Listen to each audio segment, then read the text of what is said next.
नमस्कार साथियों, मैं उमेश कुमार आप सभी का हमारे इस द्रोणा पीसीएस के यूट्यूब प्लेटफॉर्म पर स्वागत करता हूं। आशा करता हूं आप सब ठीक होंगे, अच्छी तरह से तैयारी कर रहे होंगे, राजस्थान की इस भौगोलिक यात्रा का आनंद उठा रहे हैं। और मैं आशा करता हूं कि दीपावली आपके लिए अच्छी रही होगी, तो दीपावली का आनंद उठाया होगा और अब आपने वापस अपने उसी ट्रैक पर चलते हैं और शुरू करते हैं अपने सेशन को। तो बीच में कुछ दिनों की छुट्टियां रखी थी दीपावली के पर्व की, तो अब आज से हमारी क्लासें निरंतर प्रारंभ होने जा रही हैं।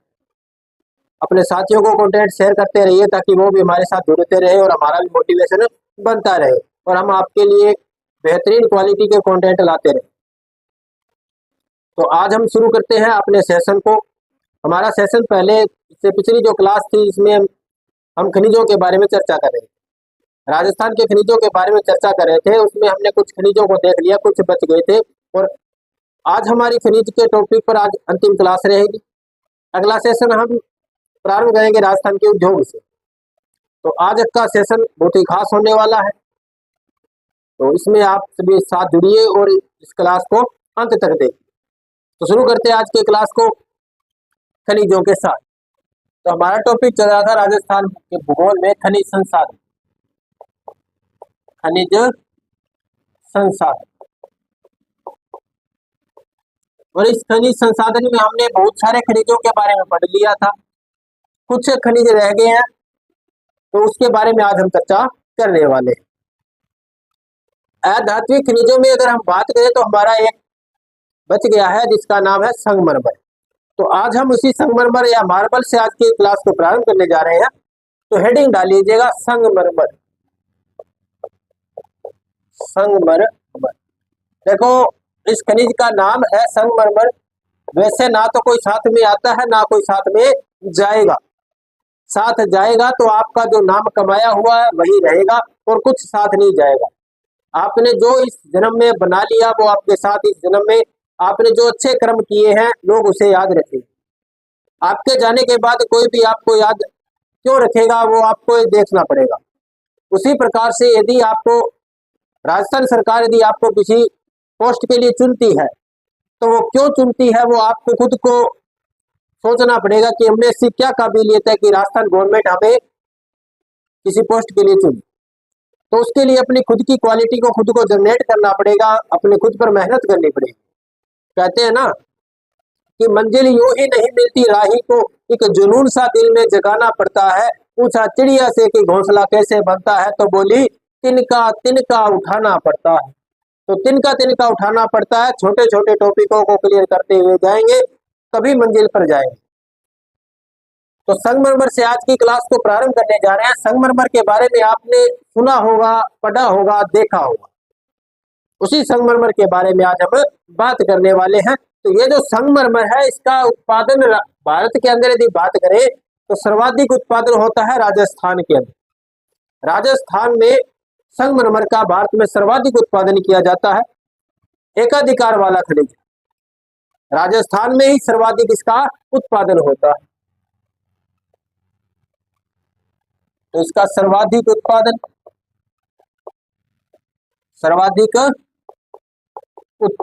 कहां पे होता है? राजस्थान में होता है। और ये राजस्थान का एकाधिकार वाला खनिज है।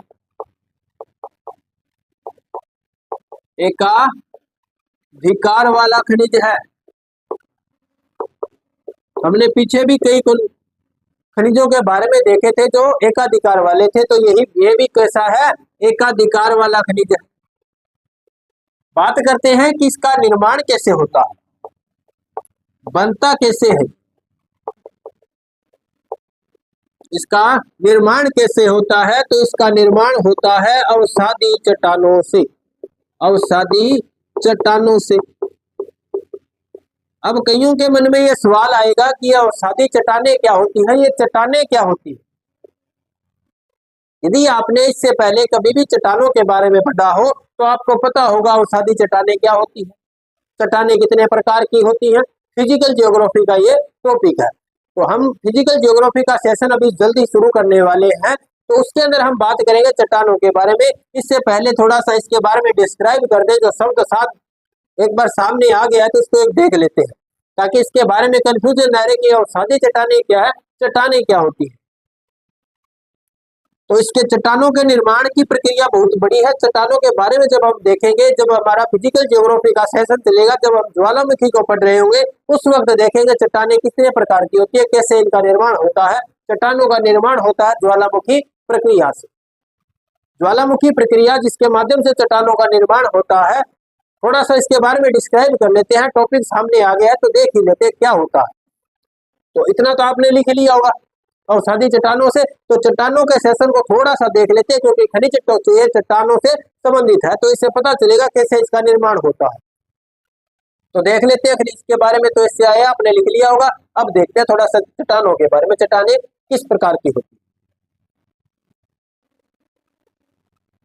तो देखिएगा, चट्टान निर्माण के आधार पर यदि बात करें तो चट्टानें 3 प्रकार की होती है। कितने प्रकार की होती हैं? 3 प्रकार की। एक जिसका नाम रहता है आग्नेय चट्टान। क्या नाम होता है? आग्नेय चट्टान। दूसरा अवसादी चट्टान। फिर जी तीसरा कौन सा बच गया? तो एक बच गया रूपांतरित चट्टान।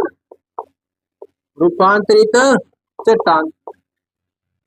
इस प्रकार से ये 3 प्रकार की चट्टानें देखने को मिलती है। चट्टानों का निर्माण के आधार पर देखेंगे तो 3 प्रकार की होती है, आग्नेय चट्टान, अवसादी चट्टान और रूपांतरित चट्टान। फिर यदि इसके गुणों के आधार पर देखेंगे तो 2 प्रकार की होती है। 2 प्रकार की होती है, एसिडिक चट्टान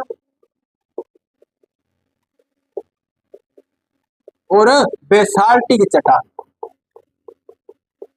बेसाल्टिक चट्टान जिसमें अम्लीय गुण हो वो कैसी होती है? एसिडिक चट्टान। जिसमें बेसाल्टिक या क्षारीय गुण हो कैसी होती है?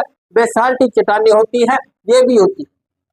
लेकिन हम निर्माण के आधार पर देखें तो गुणों के आधार पर 2 प्रकार की होती है, एसिडिक और बेसाल्टिक चट्टानें। निर्माण के आधार पर चट्टानें 3 प्रकार की होती हैं, आग्नेय चट्टानें, अवसादी चट्टानें और रूपांतरित चट्टानें।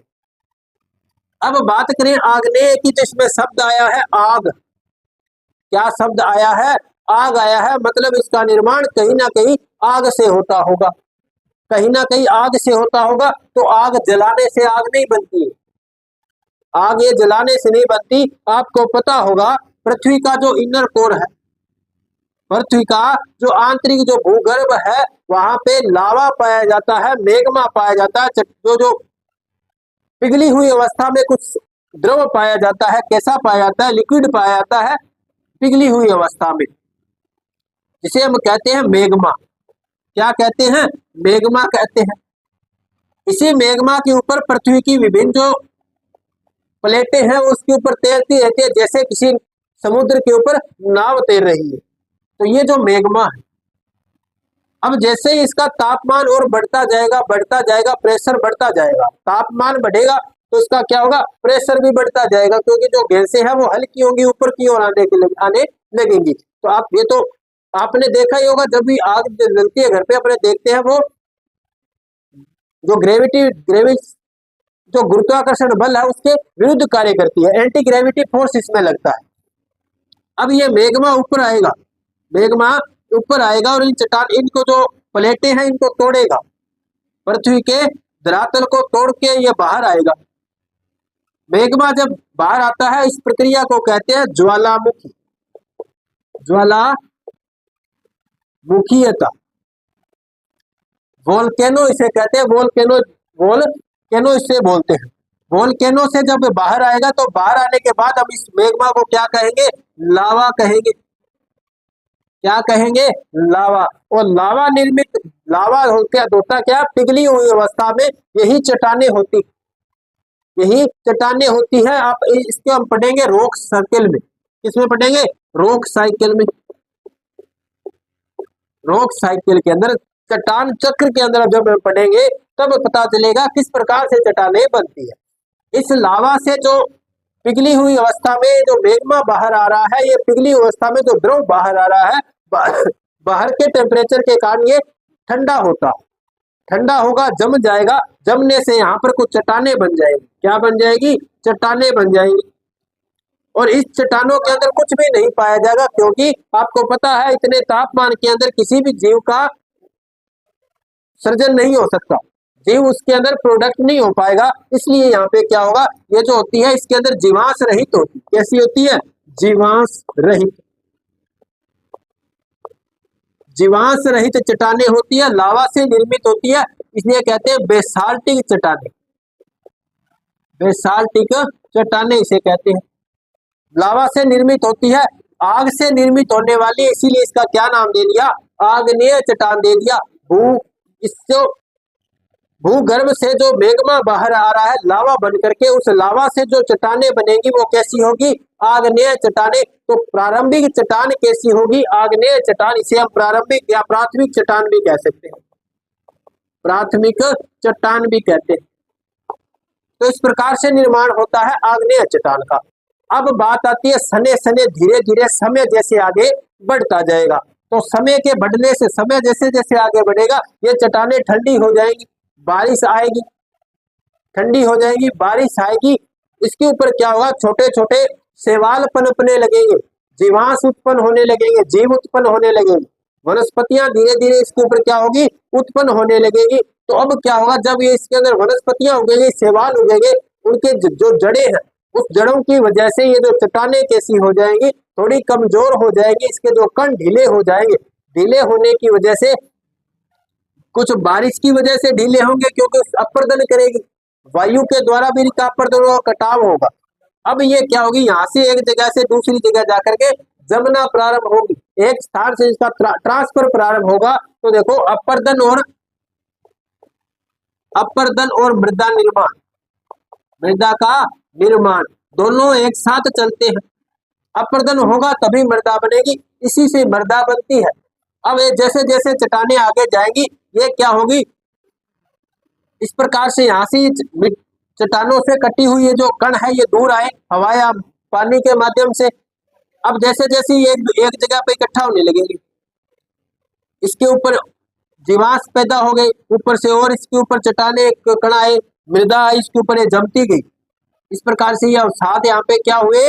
जमा होते गए। इनके अंदर यहाँ पे जो वनस्पतियां थी, जो शैवाल थे, वो इसके अंदर दब गए, इसके अंदर दब गए, और इस प्रकार से कुछ एक चट्टानों का निर्माण हो गया, परतदार चट्टानों का निर्माण हो गया। क्योंकि परत वाइज ये जमती चली जाएगी, स्टेप बाय स्टेप जमेगी, लेयर यहाँ पे बनती जाएगी, तो इससे एक चट्टान बनेगी जिसे हम कहते हैं अवसादी चट्टान। अवसादी चट्टानें इन्हें कहेंगे क्योंकि अवसादों के जमा होने से ये चट्टान बनी, जिसे क्या कह रहे हैं? अवसादी चट्टान कह रहे हैं। ऊपर और जमती जाएंगी, समय बढ़ता गया, धीरे धीरे धीरे समय बढ़ता गया, इसके ऊपर और बढ़ती गई। ऊपर का जो दबाव जब पड़ेगा तो जो नीचे वाली जो चट्टानें हैं, नीचे की जो परत है वो टूटना प्रारंभ हो जाएंगी, टूटना प्रारंभ हो जाएंगी, इसका रूप परिवर्तन होता चला जाएगा। अब देखो जैसे इसके अंदर से कुछ यहाँ से कुछ जो जीवांश थे यहाँ पे जमा हो गए, जमा होने से जैसे कोई वनस्पति थी तो यहाँ पे क्या हुई? जमा हुई। उस वनस्पति से क्या बन गया? कोयला बन गया। उस वनस्पति का क्या बन गया? कोयला बन गया। अब ये कोयला किसका उदाहरण है? तो अवसादी चट्टानों का उदाहरण है। ये कोयला भी किसका उदाहरण है? अवसादी चट्टान का उदाहरण है। अब क्या होगा? इसके ऊपर दाब बढ़ेगा, ताप भी बढ़ेगा, दाब बढ़ेगा, ताप बढ़ेगा, तो इसका और रूपांतरण हो जाएगा। अब इसका क्या हो जाएगा? रूप परिवर्तन हो जाएगा, कोयले से हीरा बन जाएगा। कोयले से ही किसका निर्माण होता है? हीरे का निर्माण होता है। ताप और दाब बढ़ता है, हीरे का निर्माण होगा। अब हीरा कैसा हुआ? इस कोयले का ही रूप परिवर्तित हुआ, कोयले का रूप परिवर्तित हुआ, बन क्या गया? हीरा बन गया। तो इसे हम क्या कहेंगे? रूपांतरित चट्टान कहेंगे। हीरा किसका उदाहरण है? रूपांतरित चट्टानों का उदाहरण है। उसी प्रकार यहाँ से जो चूना जो इसके साथ था, धरातल पर जो चूना था यहाँ पे जमा हुआ, धीरे धीरे क्या बन गया? अवसादी चट्टानें बन गई। इन्हीं अवसादी चट्टानों से किसका निर्माण हो गया? तो चूना बना था, चूने से किसका निर्माण हो गया? चूना किसके रूप में बदल गया? ताप और दाब लगने से चूना किससे में बदल गया? संगमरमर में बदल गया। संगमरमर में चूना बदल गया। जो चूना था वो किस में बदल गया? संगमरमर में बदल गया। मतलब संगमरमर किससे बना है? अवसादी चट्टानों से बना है। अवसाद जमा होकर के संगमरमर बना। तो संगमरमर किसका उदाहरण माना जाता है? अवसादी चट्टानों का उदाहरण माना जाता है। अवसादी चट्टानों से किसका निर्माण होता है? संगमरमर का निर्माण होता है। तो आप समझ गए होंगे इसका निर्माण, इसे अवसादी चट्टानों का उदाहरण क्यों कहते हैं। इसका निर्माण अवसादी चट्टानों से होता है, इसीलिए होता है। ये जो है अवसादी चट्टानों से बना है, और बाद में बन कैसी की?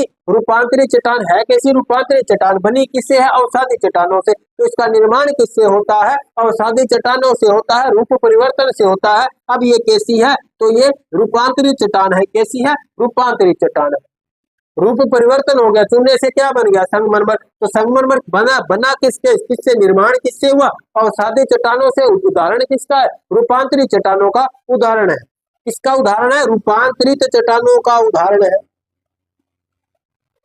इसी प्रकार से कोयला अवसादी चट्टान है। अवसादी चट्टान से बना क्या? हीरा बन गया, रूपांतरित हो गया, रूप परिवर्तित हो गया, बन के आ गया तो हीरा बन गया। हीरा किसका उदाहरण है? रूपांतरित चट्टान का उदाहरण कौन? हीरा। रूपांतरित चट्टान का उदाहरण कौन? संगमरमर। किससे बना? चूने से बना। किससे? चूने से। अवसादी चट्टान कौन था? चूना था। बातें क्लियर हो रही है ना? किससे बना है? अवसादी चट्टान। चूना। चूना क्या अवसादी चट्टान थी? उस अवसादी चट्टान से क्या बन गया? संगमरमर बन गया। अभी जो अपने जो लाइन लिखी थी, संगमरमर का निर्माण अवसादी चट्टानों से हुआ है, समझ में आ गया होगा। अब क्या होता है? यह रूपांतरित चट्टान धीरे धीरे इसके ऊपर और ताप बढ़ता गया, ऊपर और दाब बढ़ता गया। जो नीचे की जो लेयर बच गई, अब उसके ऊपर जैसे ताप बढ़ेगा, दाब बढ़ेगा, तो उसकी एक लिमिट होती है उस ताप और दाब को सहन करने की। जब वो सहन नहीं कर पाएगी तो बचेगा क्या? उसको पिघलने लग जाएगी। उसका जो ताप ज्यादा हो गया वो पिघलने लग जाएगी। अब जैसे ही ये पिघलेगी तो किस में बदल जाएगी? वापस मैग्मा में बदल जाएगी।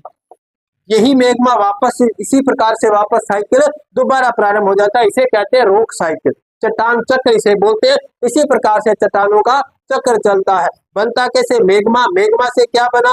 तो आग्नेय चट्टान बनी। आग्नेय चट्टान से अवसादी चट्टानें बनी। अवसादी चट्टानों से कौन बन जाएगी? रूपांतरित चट्टानें। रूपांतरित चट्टानों से कौन बनेगा? मैग्मा। मैग्मा से वापस आग्नेय चट्टान। और ये जो साइकिल है निरंतर चलता रहता है, निरंतर चलता रहता है। इतनी जल्दी साइकिल पूरा होता नहीं है, इसमें लंबा समय लगता है, बड़ा समय लगता है। तो ये आपको थोड़ा बहुत रॉक साइकिल के बारे में पता चल गया होगा। अवसादी चट्टानों को उदाहरण, यानी अवसादी चट्टानों से संगमरमर का निर्माण कैसे हुआ समझ में आ गया होगा। इसका स्क्रीनशॉट लेना चाहो तो ले सकते हो, बाकी इसको समझने वाली बात है। कभी फिजिकल जियोग्राफी में इसके ऊपर डिटेल से चर्चा करेंगे। बड़ा टॉपिक है, फिजिकल जियोग्राफी में अच्छा समझ में आएगा। अब हम शुरू करते हैं अपने संगमरमर। तो अभी अपने बात की राजस्थान में सर्वाधिक उत्पादन होता है, एकाधिकार वाला खनिज होता है। फिर हमने बात की इसका निर्माण किससे होता है? अवसादी चट्टानों से इसका निर्माण होता है। ये भी हमने बात कर ली। अब हम बात करते हैं इसके बारे में और कौन कौन से फैक्ट जहां से एग्जाम में क्वेश्चन आते रहते हैं। पूछा जाता है कि राजस्थान में सर्वाधिक मात्रा में जिस खनिज का निर्यात किया जाता है कौन सा खनिज है? तो वो संगमरमर है। तो लिखेंगे राज्य में मात्रा के आधार,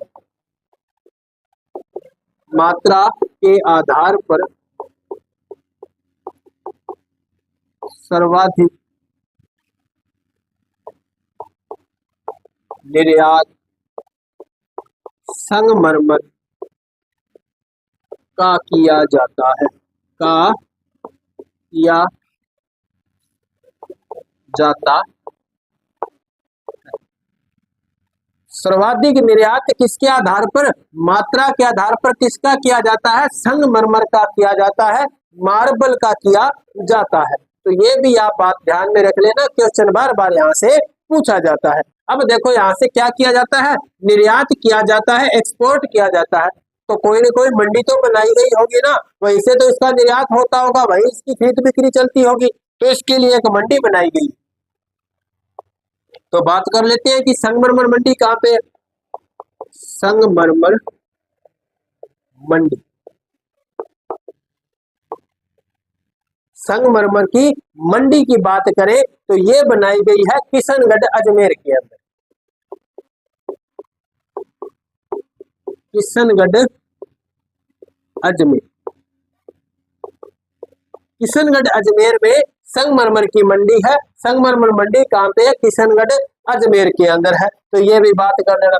फिर बात करें कि सर्वाधिक उत्पादन कहाँ से होता है, सर्वाधिक उत्पादन होता कहाँ है संगमरमर का, सर्वाधिक उत्पादन राजस्थान के अंदर यदि बात करें सर्वाधिक उत्पादन या सर्वाधिक खनन किया जाता है तो राजसमंद में किया जाता है, राजसमंद में।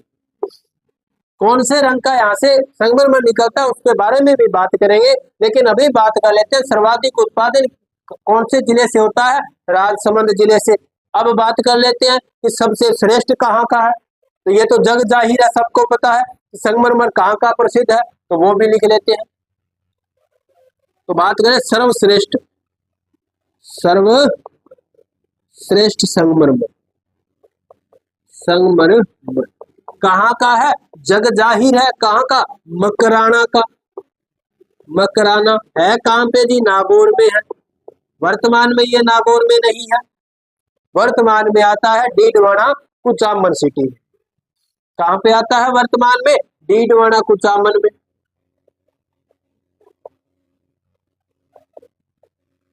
पहले किस में आता था, तो मकराना कहाँ पे आता था, नागौर में। वर्तमान में कहाँ जाएगा, डीडवाना कुचामन सिटी में जाएगा, ये भी ध्यान में रख लेना। जिला पुनर्गठन हो चुका है तो नया जिला बना कौन, डीडवाना कुचामन। पहले मकराना आता था नागौर में, अब कहाँ पे आएगा, डीडवाना कुचामन में आएगा, ये भी बात ध्यान में रख लेना। तो ये तो बात हमने की इसके कुछ और फैक्ट्स के बारे में। अब कुछ और फैक्ट्स देख लेते हैं। सर्वश्रेष्ठ कहाँ का, तो मकराना का। मकराना में कौन सा संगमरमर निकलता है, जग जाहिर है ये बात भी। कहाँ कौन सा निकलता है, सफेद संगमरमर यहाँ का सबसे प्रसिद्ध है। तो चलो इसके बारे में थोड़ा और देख लेते हैं कि इसके संगमरमर का उपयोग कहाँ पे किया गया, देखते हैं। यह लिख लिया होगा, स्क्रीनशॉट आपने ले लिया होगा। बढ़ते हैं आगे। ऐसे कामों में देर नहीं करनी चाहिए, साथ साथ लिखने में भी देर नहीं करनी चाहिए, स्क्रीनशॉट में भी देर नहीं करनी चाहिए। अब बात आती है जो मकराना का जो सफेद संगमरमर है, मकराना का संगमरमर, मकराना का जो व्हाइट मार्बल है उसका प्रयोग यहाँ से कैसा निकलता है, तो सफेद संगमरमर। कई रंगों का संगमरमर होता है, उसके बारे में भी बात करेंगे। मकराना का जो सफेद संगमरमर है उसका उपयोग देखो कहाँ कहाँ किया गया है। एक तो आगरा के ताजमहल में, ताजमहल में शाहजहां ने महल बनाया मुमताज के लिए, शाहजहां ने महल बनाया मुमताज के लिए, मकराना का सफेद संगमरमर लिया ताज के लिए। अब देखो बात कहाँ की आती है, एक तो आगरा का ताजमहल बन गया, दूसरा इससे क्या बना, विक्टोरिया महल। विक्टोरिया महल ये कहाँ पे है, तो ये कोलकाता में है, कोलकाता। कोलकाता देखो, कालीकत्ता पहले इसे कहते थे, कालीकत्ता। कालीकत्ता से क्या बना, कलकत्ता, और कलकत्ता से क्या बन गया, कोलकाता। तो देखो नाम में भी देखो डेवलपमेंट हो रहे हैं यहाँ पे। तो आप भी तो अपने आप में भी कुछ डेवलपमेंट करो ना, तो इस प्रकार से याद रख सकते हो। सफेद संगमरमर आगरा का ताजमहल शाहजहां ने मुमताज के लिए, शाहजहां ने महल बनाया मुमताज के लिए, और मकराना का संगमरमर यूज किया ताज के लिए। तो ये भी बात आप ध्यान में रख सकते हो। तो यह तो हमने बात की कहाँ की, यह जो मकराना का संगमरमर है, सफेद संगमरमर यहाँ से निकलता है। आगरा के ताजमहल में इसका प्रयोग किया गया, विक्टोरिया महल कोलकाता में भी इसका प्रयोग किया गया। इसकी खासियत क्या है, क्यों इसको प्रयोग किया गया, ये जो संगमरमर है, यहाँ ये जो मकराना का सफेद संगमरमर है, इससे मूर्तियां भी बनती है। मूर्तियां जो प्रसिद्ध है संगमरमर की वो भी यही है, मकराना का सफेद संगमरमर। इसकी खासियत ये है, कितनी भी धूप इसके ऊपर पड़ जाए, कितनी भी धूप इसके ऊपर आए, लेकिन ये भी कभी भी गर्म नहीं होता। क्या नहीं होता, गर्म नहीं होता, क्योंकि जो चीज पहले ही तप चुकी है, अब उसको और क्या तपाओगे।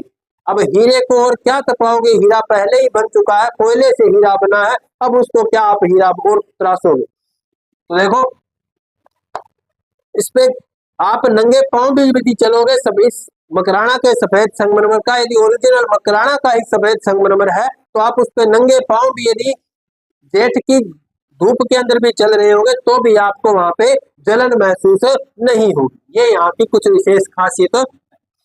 अब बात करते हैं इसके और रंगों के बारे में। जो सफेद संगमरमर के बारे में हमने बात की, अब बात करते हैं इसके वर्गीकरण की या इसके उत्पादन क्षेत्र की। तो वर्गीकरण या हम लिखेंगे उत्पादन क्षेत्र। कौन से रंग का है, कहाँ निकलता है, वो देखते हुए चलेंगे। तो देखो निकलता कैसा कैसा है। सफेद निकल रहा है तो कैसा निकलेगा, काला रंग का भी संगमरमर निकलेगा। निकलता कहाँ है, भैंसलाना। अरे भैंसलानी नहीं है, नाम जगह का भैंसलाना है। कहाँ पे, जयपुर में। भैंसलाना जयपुर, जहाँ से कैसा संगमरमर निकलता है, काला संगमरमर निकलता है। उसके बाद यदि हम बात करें सफेद संगमरमर की, सफेद संगमरमर अभी तो बात की थी, नागौर से निकलता है। अब नागौर से मतलब कहाँ से, मकराना से। वर्तमान में कहाँ से निकलता है, डीडवाना कुचामन से। डीडवाना कुचामन से निकलता है। फिर बात करें और कहां से निकलता है, राजसमंद से। हाँ जी, राजसमंद से भी कैसा संगमरमर निकलता है, सफेद संगमरमर निकलता है। राजसमंद से एक और प्रकार का भी संगमरमर निकलता है। कैसा निकलता है, तो देखो लहरदार। लहरदार संगमरमर भी कहां से निकलता है, राजसमंद से निकलता है।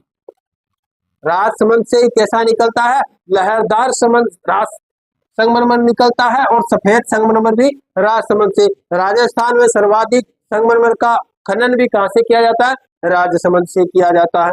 फिर बात करें और कौन से रंग का आता है, तो आता है बादामी रंग का। बादामी या पर्पल कलर का भी आता है। निकलता ये कहां से, अपने जोधपुर से।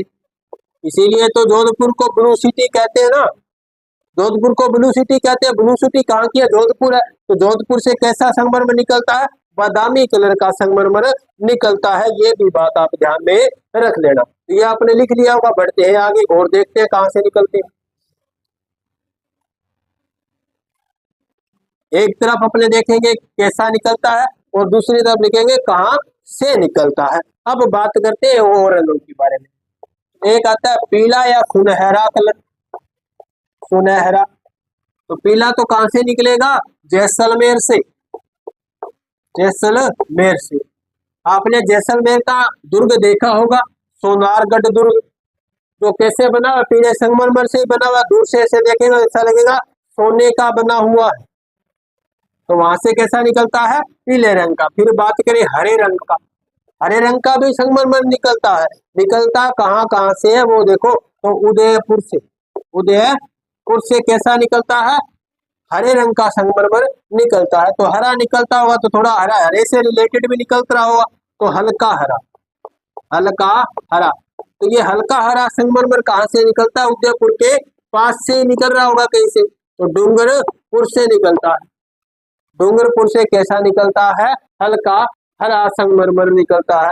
फिर बात करते हैं और कैसा रंग का निकलता है, तो गुलाबी। गुलाबी रंग का संगमरमर कहां से निकलेगा, एक तो कहां से निकलेगा, उदयपुर से। अब ऐसे नहीं है कि बादामी रंग का संगमरमर जोधपुर से निकलता है इसलिए उसे ब्लू सिटी कहते हैं, तो बीकानेर से गुलाबी जयपुर से कैसा निकलेगा, गुलाबी। तो ऐसा कुछ नहीं है, उदयपुर से निकलता है और सिरोही से। ये जो गुलाबी संगमरमर है उदयपुर और सिरोही जिलों से निकलता है। फिर बात करते हैं बैंगनी रंग का संगमरमर कहां से निकलता है, बैंगनी रंग का संगमरमर। तो बैंगनी रंग का ये जो संगमरमर है ये निकलता है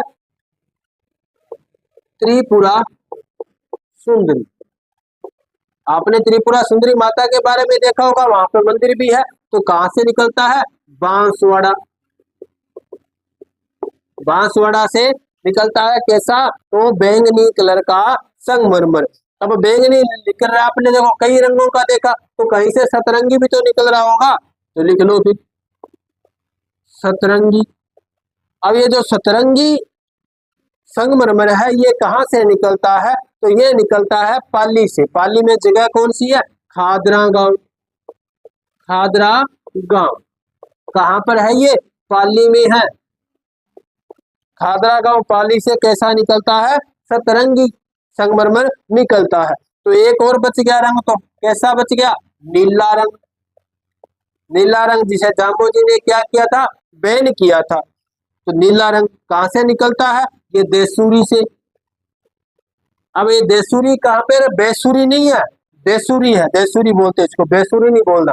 देसूरी कहां से निकलता है, देसूरी। देसूरी कहाँ पे, पाली में। तो पाली से कैसा निकलता है, नीला, और कैसा निकलता है, सतरंगी संगमरमर निकलता है। तो इतने प्रकार के संगमरमर के बारे में हमने बात की, ये यहाँ से निकलते। क्वेश्चन डायरेक्ट आता है यहाँ से, क्वेश्चन पूछा जाएगा, एक तरफ इनके रंग दे दिए जाएंगे, दूसरी तरफ उत्पादन क्षेत्र दे दिए जाएंगे, आपसे मिलाने वाले क्वेश्चन पूछा ही जाएगा, पूछा ही जाएगा। लिख लो, रीट के एग्जाम में क्वेश्चन पक्का आएगा आपके। रीट का एग्जाम जो जनवरी में होने वाला है, वहां पे यहाँ से क्वेश्चन जरूर छपेगा, छप जाएगा। अभी पशु परिचर के एग्जाम में भी, पशु परिचर का जो एग्जाम होने वाला है, उसके अंदर भी यहाँ से क्वेश्चन पक्का ही आएगा। नोट कर लेना बात को, स्टार लगा लेना जितने लगाने, स्टार लगा के देख लेना, क्वेश्चन तो आएगा। संगमरमर से क्वेश्चन पक्का आएगा, देखते हुए चलना। अभी पशु परिचर के लिए एक मैराथन क्लास लेकर के आएंगे, जिसमें पशुओं के सारी नस्लों के बारे में आपको डिटेल से चर्चा करवाई जाएगी। तो ये एक बार आप इसका स्क्रीनशॉट ले लो, लिख लिया तो बहुत ही अच्छा। बढ़ते हैं आगे। तो इस प्रकार से हमने बात की संगमरमर के बारे में, अवसादी चट्टानों से बनता है, अवसादी चट्टानें कैसे बनती है उसके बारे में बात कर ली थी। कहाँ पे सर्वाधिक होता है, कहाँ इसकी मंडी लगती है, सारा हमने बात कर ली। तो इसके बारे में देख लिया। अब हम देखते हैं नेक्स्ट खनिज के बारे में। तो बढ़ते हैं आगे, देखते हैं अगले खनिज के बारे में।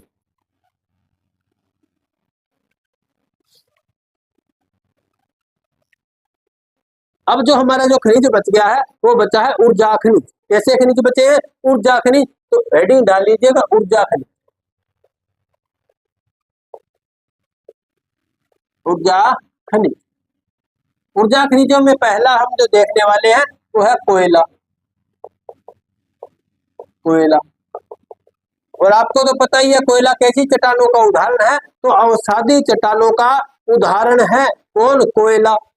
अवसादी चट्टानों का उदाहरण है कौन, कोयला।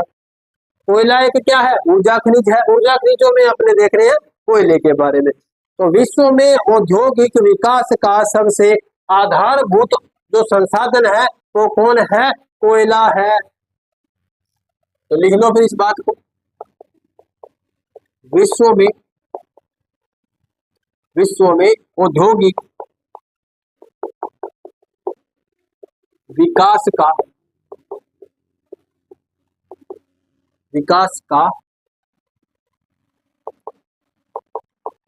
आधारभूत ऊर्जा संसाधन कौन है, कोयला है। क्वेश्चन यहां से छपा है, सेम क्वेश्चन पूछा गया है ये, कि विश्व में औद्योगिक विकास का आधारभूत ऊर्जा संसाधन है कौन है, तो कौन होगा, कोयला होगा। कोयले से ही एनर्जी बनाई जाती है, जिसे हम विद्युत ऊर्जा में परिवर्तित करते हैं। विद्युत ऊर्जा में, इसे ही हम गतिज ऊर्जा में भी परिवर्तित करते हैं। विद्युत ऊर्जा में, गतिज ऊर्जा में परिवर्तित करते हैं। कैसे करते हैं, तो देखो विद्युत से तो देखो लाइटें बनती है ना, लाइट जो हमारे विद्युत का उत्पादन होता है कोयले से ही होता है। राजस्थान के अंदर सुपर क्रिटिकल इकाई है सूरतगढ़ थर्मल पावर प्लांट के अंदर, जहां से कोयले से क्या बनाई जाती है, विद्युत बनाई जाती है। सबसे बड़ा संयंत्र भी है। फिर बात करें गतिज ऊर्जा से कैसे, तो आपने तो वो ट्रेन देखी होगी ना, छुक छुक छुक चलने वाली। आजकल की तो ट्रेन ऐसी आवाज करती नहीं है, पहले जो ट्रेन चलती थी वो ऐसी चलती थी, छुक छुक छुक। जो सबसे पहले जो इंजन बने थे रेलगाड़ी के लिए, वो कोयले से चलते थे, कोयले से चलते थे। और उनसे कोयले से एनर्जी बना करके क्या बनाई जाती थी, उसको गति प्रदान की जाती थी। तो गतिज ऊर्जा बनती है। उष्मा ऊर्जा आप घर पे तो काम में लेते होंगे कोयले को। पहले कोयले की स्त्रियां चलती थी, लोग प्रेस जो करते हैं, प्रेस जिसे हम कहते हैं, तो वो भी किसकी होती थी, कोयले की होती थी। आजकल तो लाइट ने सारा सिस्टम बदल दिया, तो सब कुछ किससे, कोयले से। अभी भी आप गांव में देखोगे तो कोयले की भट्टियां लगी होंगी, कोयले पर ही गांव में क्या बनते हैं, खाना बनता है। तो ये हमने बात की कोयले के बारे में। अब हम बात करते हैं कोयले के बारे में आगे, और इसके बारे में क्या क्या पढ़ सकते हैं। देखो कोयला बना किससे था, अवसादी चट्टानें राजस्थान के अंदर यदि अवसादी चट्टानों का उदाहरण माना जाएगा कोयले को, तो इसको प्रमाण किसका माना जाएगा? 33 सागर। क्या? क्योंकि 33 सागर से ही क्या बने हैं? कोयले बने। तो हम बात करेंगे राजस्थान में कोयला 33 सागर का प्रमाण है। कोयला राजस्थान में 33 सागर को सर्टिफाइड करता है। ये बताता है कि वाकई में राजस्थान में क्या था? 33 सागर था, महासागर था। क्यों? क्योंकि 33 सागर के अंदर जो अवसाद जमा हुए, उन अवसादों से ही क्या बना है? ये कोयला बना है। वो अवसाद ही कोयला बने हैं। जो अवसाद थे 33 सागर में जमा हुए, उसके बाद जब इसके दोनों प्लेटें आपस में टकराई, टकराने की वजह से एक पहाड़ बन गया, जिसे हम कहते हैं अरावली पर्वतमाला। और धीरे धीरे जो भूगर्भ के अंदर जो जमा जो अवशेष थे, जो जीवांश थे, वो किसमें परिवर्तित हो गए? कोयले में परिवर्तित हो गए। अवसादी चट्टानों का उदाहरण कौन है? कोयला है। ये भी बात ध्यान में रख लेना। राजस्थान में कोयला किसका प्रमाण है? तो 33 सागर का प्रमाण है। अब बात करें अवसादी चट्टानों का, ये क्या है? उदाहरण है। अवसादी चट्टानों का उदाहरण है। संगमरमर के बारे में बात की। संगमरमर का निर्माण कैसे होता है? अवसादी चट्टानों से होता है। लेकिन कोयला खुद क्या एक है? एक अवसादी चट्टान है। तो ये भी बात ध्यान में रख लेना। अब देखते हैं कितने प्रकार का होता है। क्वेश्चन यहाँ से पूछा जाएगा कि कोयला कितने प्रकार का होता है। सबसे श्रेष्ठ कोयला कौन सा होता है? जो धुआं कम यानी प्रदूषण कम फैलाता है। सबसे घटिया किस्म का, सबसे निम्न क्वालिटी का, सबसे लो क्वालिटी का कोयला कौन सा होता है? जो सबसे ज्यादा प्रदूषण करता है, वो भी देख लेते हैं। ऐसे क्वेश्चन ज्यादा पूछे जाएंगे, तो वो भी देखते हैं। ये तो लिख ही लिया होगा आपने। अब देखते हैं प्रकार। प्रकार की बात करें तो कोयला कितने प्रकार का होता है जी? 4 प्रकार का होता है। कहीं ना कहीं तो आपने ये देखा सुना पढ़ा होगा। अब होता कैसा कैसा है, ये बातें हमने देखनी है। तो ये होते हैं कौन कौन से? तो पहले की बात यदि हम करेंगे तो कैसा होगा? एंथ्रेसाइट कोयला। एंथ्रेसाइट ये होता है सबसे अच्छी क्वालिटी का, लिखेंगे सर्वश्रेष्ठ, सर्वश्रेष्ठ किस्म का। सर्वश्रेष्ठ किस्म का कोयला कौन है? तो एंथ्रेसाइट है। उसके बाद यदि ये बात करें तो बिटुमिन्स, बिटुमिन्स कोयला है जो 2 नंबर पर क्वालिटी में रखा जाता है। फिर बात करें लिग्नाइट की,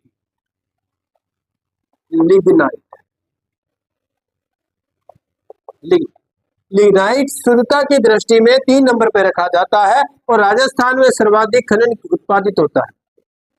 राजस्थान में इसी का सर्वाधिक खनन होता है। पूछा जाएगा राजस्थान में कौन सी किस्म का कोयला मिलता है? तो कैसा मिलता है? लिग्नाइट मिलता है। इसीलिए हम आगे पढ़ेंगे कि राजस्थान में जो विद्युत संयंत्र लगे हैं, विद्युत इकाइयां लगी हैं, कैसी है? लिग्नाइट आधारित, लिग्नाइट आधारित होंगी। तो लिग्नाइट कोयला राजस्थान में सर्वाधिक उत्पादित किया जाता है और शुद्धता की दृष्टि में 3 नंबर पे रखा जाता है। शुद्धता की दृष्टि में सबसे निम्न स्थान किसको मिला है? तो पीट कोयले को। देखो पीट है, पिटा गया, ये तो वैसे ही पिटा गया, नाम से ही पिटा गया। तो कोयला तो पिटा गया ही होगा, मतलब कैसा होगा? निम्न क्वालिटी का। तो इसमें क्या लिखेंगे? निम्न गुणवत्ता, निम्न गुणवत्ता वाला। सबसे निम्न गुणवत्ता या सबसे लो क्वालिटी का कोयला कौन? पीट कोयला, जो पहले नाम से पिटा गया और उसके बाद में अपने काम से भी पिटा गया, अपने गुण से भी पिटा गया। तो ये इतने प्रकार के कोयले होते हैं। 4 प्रकार का कोयला, एंथ्रेसाइट, बिटुमिन्स, लिग्नाइट और पीट। कार्बन की मात्रा के आधार पर इनको रखा जाता है। तो इसको आप स्क्रीनशॉट ले सकते हो। लिख लिया तो बहुत ही अच्छा है। बढ़ते हैं आगे, देखते हैं राजस्थान में कोयले का उत्पादन कहां कहां से किया जाता है। अब देखेंगे इसको उत्पादन क्षेत्रों के बारे में।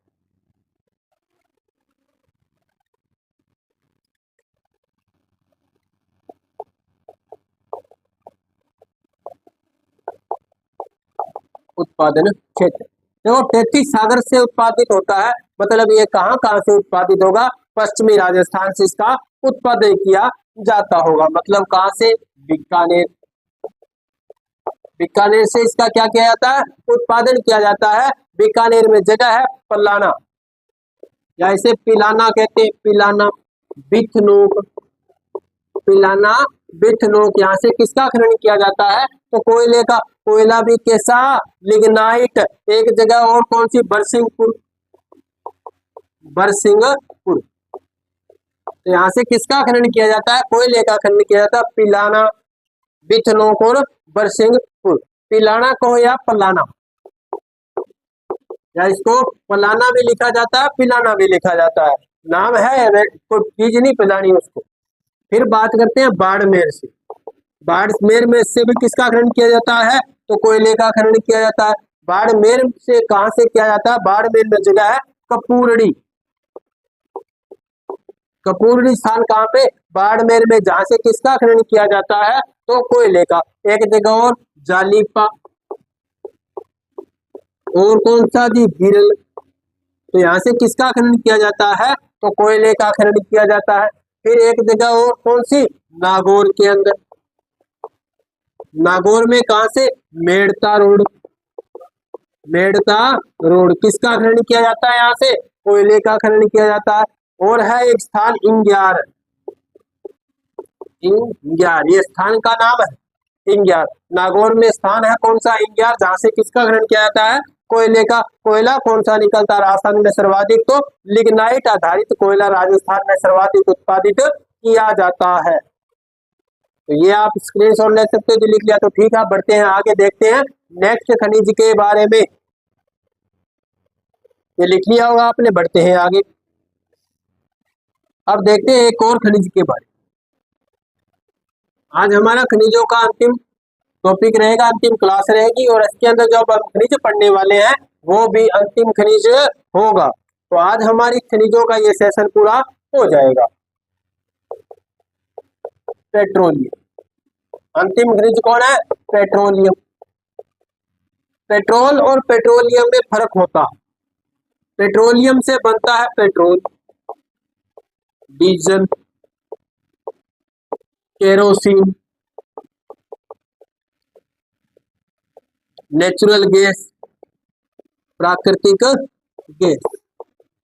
और कौन बनता है, मोम, वैक्सम जिसे कहते हैं।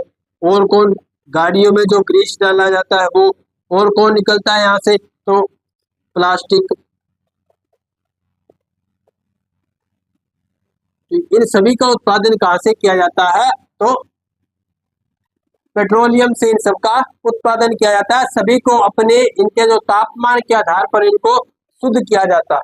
तापमान इनके जो उसके आधार पर इनको शुद्धता की दृष्टि से अलग अलग कर लिया जाता है। रिफाइनरीज में इनको शुद्ध कर लिया जाता है। तो हम बात करेंगे पेट्रोलियम खनिज के बारे में पढ़ने वाले हैं। तो ये भी कहाँ पाए जाते हैं, अवसादी चट्टानों में। अवसादों से इसका क्या होता है, निर्माण होता है। तो पूछा जाएगा ये पाए कहाँ पे जाते हैं, तो लिखना अवसादी चट्टानों में पाए जाते हैं। अवसादी चट्टानों में पाए जाते हैं। अवसादों से इनका निर्माण होता है, जीवांशों के अवसादों से इनका निर्माण होता है। तो अवसादी चट्टानों से इनका क्या होता है, निर्माण होता है। पेट्रोलियम का सर्वाधिक खनन करते हैं अरब कंट्री। अरब कंट्रियां इनका सबसे ज्यादा खनन करती है, लेकिन राजस्थान में भी इनका खनन किया जाता है। ज्यादा नहीं, थोड़ा किया जाता है, लेकिन किया जाता है। इनके भंडार मिले हैं, वैसे नहीं कह सकते ये वहां से किए ही जाते हैं। तो पेट्रोलियम के बारे में एक बड़ी खास कहावत है बहुत। तो वो कहावत कौन सी है, तो सुनना। अरब का एक कोई शेख है, अरब कंट्री का कोई शेख कहता है कि जो मेरे दादा थे, ये कोई शेख है, तो ये क्या कहता है, ये कहता है कि जो मेरे दादा थे वो किस पे चला करते थे, ऊंट पर चला करते थे। और ये कहता है कि मेरा पोता भी किस पर चलेगा, ऊंट पर चलेगा। कहता है कि मेरा दादा किस पे चलता था, ऊंट पे, और मेरा पोता भी ऊंट पर चलेगा। क्यों भाई, ऐसा क्यों? ये कहता है कि मैं तो गाड़ी में चलता हूँ, मैं गाड़ी में चलता हूँ, मेरा दादा ऊंट पर चलता था, मेरा पोता भी ऊंट पर चलेगा। किसी ने पूछा भाई ऐसा क्यों? तो उसने बताया कि मेरा दादा ऊंट पर इसलिए चलता था क्योंकि तब गाड़ी चलाने के लिए उसके पास पेट्रोल नहीं था, डीजल नहीं था। उसको पता नहीं था कि हमारे देश में, जो हमारे देश का जो भूगर्भ है, उस धरातल के नीचे इतना पेट्रोल, इतना डीजल, इतना केरोसिन पड़ा है कि हम गाड़ियां चला सकते हैं। तो कहा चलो ये तो बात ठीक है, तब तक कोई टेक्निक नहीं थी कि उसको पेट्रोल का यूज कर पाते। तो तुम्हारा पोता ही ऊंट पर क्यों चलेगा, वो गाड़ियों पे क्यों नहीं चलेगा? तो ये कहता है कि तब तक जो नीचे जो भंडार जो तेल का है वो सारा क्या हो जाएगा, नष्ट हो जाएगा। उसको हम उपयोग में ले लेंगे, उसका उपभोग कर लेंगे, उसके उपयोग के लिए कुछ बचेगा नहीं। तो हम आगे प्रयोग उसको चलाएगा किस, गाड़ी चलाएगा किससे? गाड़ियां तो होंगी, बना तो लेगा, चलाएगा कैसे? उसके पास पेट्रोल ही नहीं होगा। तो इसने जो बात कही वो बहुत बड़ी बात थी। इसी के बाद अवधारणा आई सतत विकास की, सतत विकास की अवधारणा आई, धारणीय विकास की अवधारणा आई।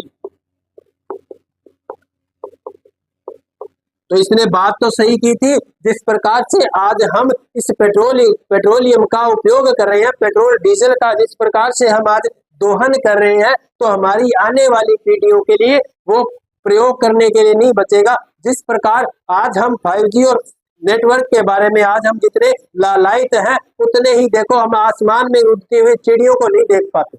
आज से आप यदि 10-15 साल पहले जाओगे तो आसमान में आपको चिड़ियों की आवाज चहचहाती दिखेगी, लेकिन वर्तमान में जो 5G नेटवर्क आया है उसके बाद से चिड़ियों की चहचहाट बंद हो गई है। सुबह की जो मॉर्निंग थी, सबसे पहले जो जगाने कौन आता था? चिड़ियां ही जगाती थी, लेकिन आजकल तो देखने को नहीं मिलती। ये विकास क्या हुआ है? विकास नहीं हुआ, हमने क्या किया है? विनाश किया है। इंसान ने क्या किया है? विनाश किया है, प्रकृति का विनाश किया है, विकास नहीं किया। इसको विकास नहीं कह सकते कि 5G नेटवर्क आ गया, 6G नेटवर्क भी आ जाएगा, 10G नेटवर्क भी आ जाएगा, लेकिन वो जो चिड़िया जो सुबह सुबह आकर आपको उठाया करती थी कभी, वो आगे आपको 10 साल बाद तो बिल्कुल भी नहीं दिखेगी। 10 साल तो बहुत ज्यादा कह दिए मैंने, अभी भी नहीं दिख रही। 1-2 साल के अंदर भी वो बिल्कुल गायब हो जाएगी। आपने देखी होंगी अभी चिड़िया, आपने कभी देखी है? छत पर चिड़िया नहीं आती, छत पर कबूतर नहीं आते, छत पर वो आते नहीं। पक्षी आएंगे कहाँ से? वहां होंगे तो आएंगे, होंगे तो आएंगे ना। इस रेडिएशन ने, इस 5G रेडिएशन ने उन सब का विनाश कर दिया। तो इंसान ने क्या किया? विनाश किया। इस शेख की बातें कहीं ना कहीं सच हो रही है, शेख की बातें कहीं ना कहीं सच हो रही है। देखो पहले जो शब्द होते थे, जिस प्रकार कोई मृत बॉडी, मृत शरीर पड़ा है, उसको खाने के लिए कौन आ जाते थे? गिद्ध आ जाते थे। कौन आते थे? गिद्ध आते थे। आजकल गांव में गिद्ध नहीं दिखाई देते। क्यों नहीं दिखाई देते? क्योंकि रेडिएशन इतना ज्यादा है। ये जो सेल फोन के जो टावर लगे हुए हैं, इनका रेडिएशन इतना ज्यादा है कि इन गिद्धों की क्या हो गई? मृत्यु हो गई। इन गिद्धों की ये जो विलुप्त हो गई, ये विलुप्त हो गए। अब ये हमें दिखाई नहीं देते। इसीलिए तो आजकल ये सबसे ज्यादा समस्या आ चुकी है कि शहरों के आसपास, जहाँ पे गाँवों में या शहरों में जहाँ कहीं ये जो शव डाले जाते थे, तो उनको पहले ये गिद्ध नष्ट कर देते थे। वर्तमान में वैसा कुछ सिस्टम नहीं हो रहा, इसीलिए प्रदूषण और ज्यादा बढ़ रहा है। इस शेख की बातें कहीं ना कहीं बिल्कुल सत्य निकल रही है। हमारे जो आगे आने वाली पीढ़ियां हैं वो कभी नहीं देख पाएंगे कि चिड़िया हुआ करती थी। फोटो जरूर देखेंगे कि इस प्रकार का कुछ था, वो मानते नहीं, हम नहीं मानते। क्या आप मानते हो क्या कि डायनासोर था? आपने देखा ही नहीं। उसी प्रकार ये भी कहेंगे कि चिड़िया तो थी नहीं, कभी कभी थी तो थी, अब तो नहीं है, देखने को नहीं मिलेगी। तो इसकी बातें भी कहने की क्या हो रही है? सत्य हो रही है। तो थोड़ा ध्यान रखा करो, अपने आने वाली पीढ़ियों के लिए कुछ ना कुछ तो बचा के जाओ। तो हम चलते हैं अपनी चर्चा पे। बात कहाँ की कर रहे थे? पेट्रोलियम की अवसादी चट्टानों में पाए जाते हैं। अब बात करते हैं राजस्थान के अंदर इसकी सबसे पहले खोज किसने की? पेट्रोलियम की कि राजस्थान के अंदर भी पेट्रोल पाया जाता है, इसकी खोज किसने की? तो देखते हैं। राज्य में सर्वप्रथम खोज किसने की थी? तो एक व्यक्ति आए थे, ई हेरोन महोदय, ई हेरोन महोदय। ई हेरोन महोदय ने सबसे पहले राजस्थान के अंदर पेट्रोलियम की खोज की थी। खोज की कहाँ पे थी? तो नागौर के जायल क्षेत्र में। कहाँ पे की थी? नागौर के जायल क्षेत्र में। अरे ऐसे थोड़ी कर दी, आया थोड़ी थे इसकी डायरेक्ट पेट्रोल वहां पे मिलेगा, खोज करेंगे। इन्होंने किस लिए की थी? यहाँ के भूगर्भिक अध्ययन कर रहे थे। भूगर्भिक अध्ययन कर रहे थे, अध्ययन कर रहे थे। तो इस जायल क्षेत्र में जब इनका भूगर्भिक अध्ययन चल रहा था, उस अध्ययन में इन्हें यहाँ पे कुछ ऐसी चीजें मिली, इनकी जो अल्ट्रारेड जो किरणें यहाँ पे जो गिराई जा रही थी, उनसे इनको कुछ ऐसी सूचनाएं मिली कि यहाँ पे कुछ ना कुछ है, कुछ ना कुछ है जो अरब कंट्रीज के जो भूगर्भ के अंदर जो पदार्थ हमें मिल रहा है उससे रिलेटेड हो रहा है। वहीं से इनको पता चला कि ठीक है, राजस्थान के अंदर भी कुछ ऐसी चीज है जो अरब कंट्रीज में मिल रही है। मतलब क्या है? पेट्रोलियम है। तो अध्ययन के दौरान इनको यहाँ पे खोज हुई। इसी इन्होंने खोज की, कब की? ई हेरोन महोदय ने कब की? तो नागौर के अंदर जायल क्षेत्र में जब इनका भूगर्भिक अध्ययन चल रहा था, उसके दौरान यहाँ पे इनके क्या होगी? खोज इन्होंने की थी। तो अब ये बात करते हैं, ठीक, तो ये तो कभी बात पहले की होती होगी। अब बात कर लेते हैं कि आजादी के बाद सबसे पहले खोज कब प्रारंभ हुई। तो लिखेंगे आजादी के बाद राज्य में तेल की खोज के लिए, किसके लिए? तेल की खोज के लिए आजादी के बाद राज्य में हवाई सर्वेक्षण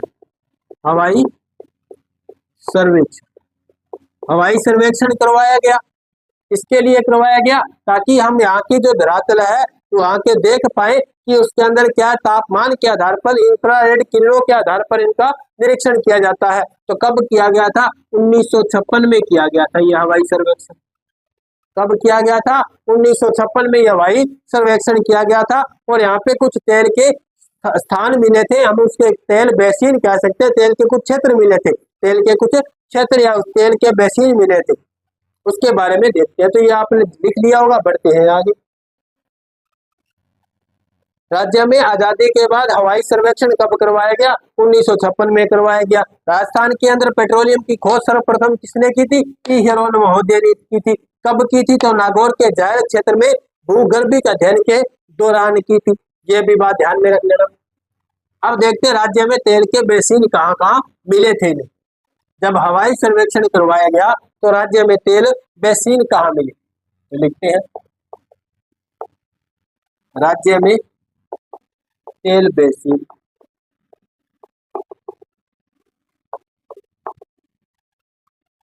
बेसिन कहते हैं क्षेत्र को। तो हमने पहले भी बात की थी नदी बेसिन के बारे में। नदी का जो क्षेत्र है, तेल बेसिन की बात करेंगे तो जहाँ तेल पाया जाता होगा।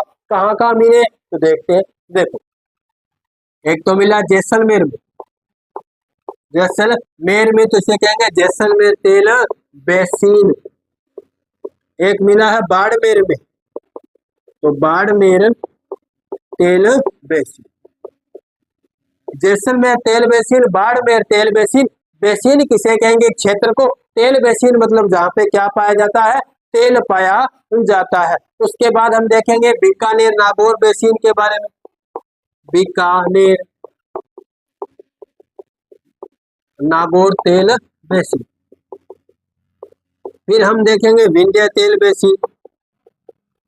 विंध्य तेल बेसिन, विंध्य कगार भूमि के बारे में तो बात की थी ना, उन्हीं क्षेत्र में मिलता है विंध्य तेल बेसिन। अब बातें आगे देखो, पेट्रोलियम में हमने क्या देख लिया कि तेल बेसिन देख लिए। अब देखते हैं राज्य में तेल के भंडार कहाँ कहाँ है। तेल का जब खनन किया जाता है तो कैसे किया जाता है, उसके लिए, उसकी खोज के लिए सबसे पहले क्या बनाया जाता है वो भी देख लेते हैं। ये लिख लिया होगा, इसका स्क्रीनशॉट आप ले सकते हो। बढ़ते हैं आगे। अब देखते हैं खोज के लिए क्या कुछ किया जाता है। तो देखो, तेल भंडारों का पता लगाने के लिए कुछ कुओं का निर्माण किया जाता है। इंफ्रारेड किरणों से जब हमें पता लगता है कि यहाँ पे तेल पाया जाता है तो वहां की खनन के लिए पहले क्या बनाया जाता है? कुएं बनाए जाते हैं। तो देखते हैं तेल भंडारों का पता लगाने के लिए पता लगाने के लिए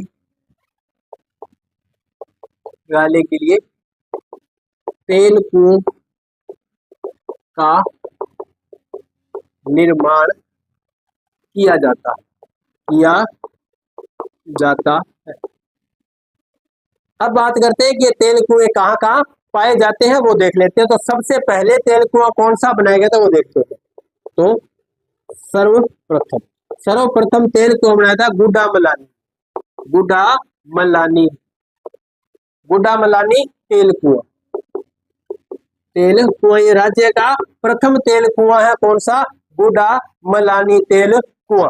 अब उसके बाद बात कर लेते हैं उसका उत्पादन क्षेत्र कहाँ का है, कहाँ का इसका उत्पादन होता है पेट्रोलियम का। यह आपने लिख लिया होगा। बढ़ते हैं आगे, देखते हैं उत्पादन क्षेत्र के बारे में।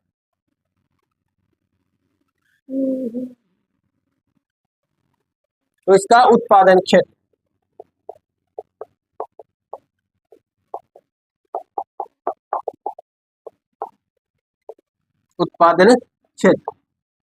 इसमें कुछ कुओं के नाम है वो आपको देख रहे हैं। कौन कौन से? देखो, बाड़मेर में कौन कौन से कुएं हैं? तो बाड़मेर में कुएं हैं मंगला, भाग्यम,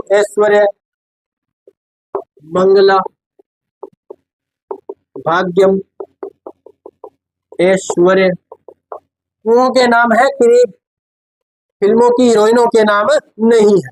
उसके बाद आता है तुकाराम आपटे कुआं, ये भी कहाँ पे है? तो बाड़मेर में है। उसके बाद और कहाँ का है? तो शक्ति, प्रथमा, विजया, शक्ति और प्रथमा, ये सारे के सारे कुएं कहाँ पे है? तेल के कुएं तो कहाँ पे है? बाड़मेर में। इसके बाद देखते हैं जैसलमेर के कुएं। जैसलमेर में कुछ तेल के कुएं कहाँ कहाँ है? घोटारू में है। जैसलमेर में जगह है घोटारू, वहां पे है। और कहाँ पे है? तनोट में है। और कहाँ पे? जैसलमेर का मनिहारी क्षेत्र। कौन सा क्षेत्र? मनिहारी क्षेत्र। तो जैसलमेर में घोटारू, तनोट और मनिहारी, जहाँ पे किसके हैं? तो पेट्रोलियम के कुएं बनाए गए हैं। घोटारू से हीलियम गैस के भंडार भी मिले, हीलियम गैस के भंडार भी यहाँ से मिले हैं। उसके बाद बात करते हैं और कहाँ पे है? तो नागौर के अंदर भी है। नागौर में तेल कुआं किस नाम से है? तो पुन्नम नाम से। किस नाम से है? पुन्नम क्षेत्र, यानी पुन्नम नाम से कुआं है। तो कहाँ पे? ये नागौर के अंदर है। तो ये तो है पेट्रोलियम के तेल कुएं, जहाँ से हमें तेल का भंडार पता लगाने के लिए कुएं बनाए गए हैं, वो ये क्षेत्र है। यहाँ से भंडार का पता चला कि यहाँ पे तेल है। अब बात आती है कि पेट्रोलियम का शुद्धिकरण राजस्थान में किया जाता है कि नहीं किया जाता, वो भी देख लेते हैं। ये लिख लिया होगा आपने, इसका स्क्रीनशॉट आप ले सकते हो।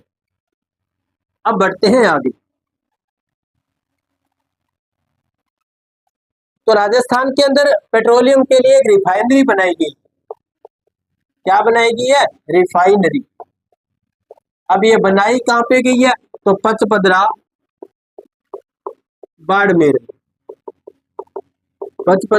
बाड़मेर में रिफाइनरी बनाई गई है। किसके लिए? तो पेट्रोलियम के लिए बनाई। देखो किस किस ने बनाई है, तो वो देखो, राजस्थान सरकार और HPCL हिंदुस्तान पेट्रोकेमिकल लिमिटेड के द्वारा ये रिफाइनरी बनाई गई है। राज्य का सबसे अधिक बजट वाला ये संयंत्र यहाँ पे स्थापित किया गया। ये परियोजना सबसे अधिक बजट वाली है। इसमें राजस्थान का हिस्सा है 26%। कितने प्रतिशत है? 26% राजस्थान का हिस्सा, और 74% हिस्सा किसका है? तो HPCL का। तो इस प्रकार से आज हमने बात की खनिजों के बारे में। आज हमारा खनिजों का यह सेशन पूरा होता है। अगली क्लास में हम चर्चा करेंगे राजस्थान के प्रमुख उद्योगों के बारे में। तो कैसी लगी आज की क्लास हमें कमेंट में जरूर बताना। अगर अच्छी लगी हो तो लाइक कर देना, शेयर कर देना, और यदि आपने हमारे द्रोणा पीसीएस के यूट्यूब प्लेटफॉर्म को सब्सक्राइब नहीं किया है तो जल्द ही सब्सक्राइब कर लीजिएगा और बेल आइकन को ऑन कर लीजिएगा, ताकि आने वाली क्लासों के नोटिफिकेशन आपको मिलते रहे। तो मिलते हैं अगली क्लास में, तब तक के लिए धन्यवाद।